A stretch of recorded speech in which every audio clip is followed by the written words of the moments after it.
Europe 1, le journal de la Coupe du Monde.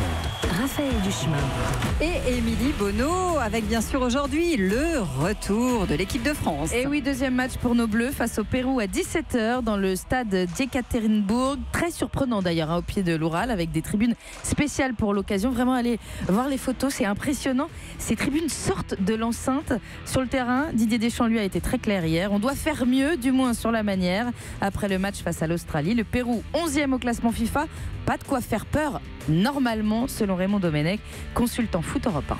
Craindre, non, il faut toujours respecter l'adversaire. Mais je me souviens de ce qu'on racontait au mois de décembre lors du tirage au sort.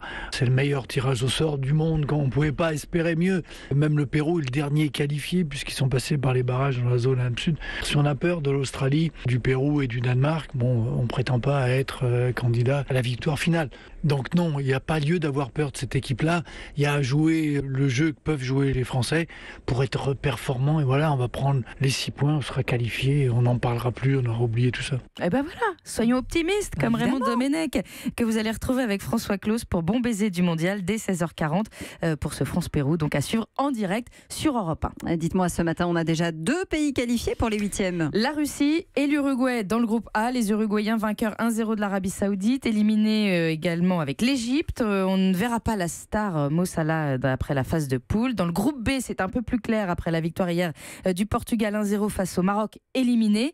But encore de Ronaldo. Même score pour l'Espagne dans la soirée face à l'Iran. Le Portugal et l'Espagne à égalité en tête de leur poule.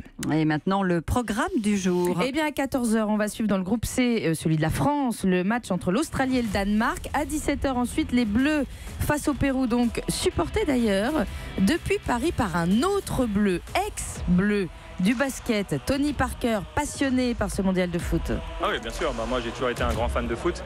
La Coupe du Monde, c'est quand même un des grands événements sportifs.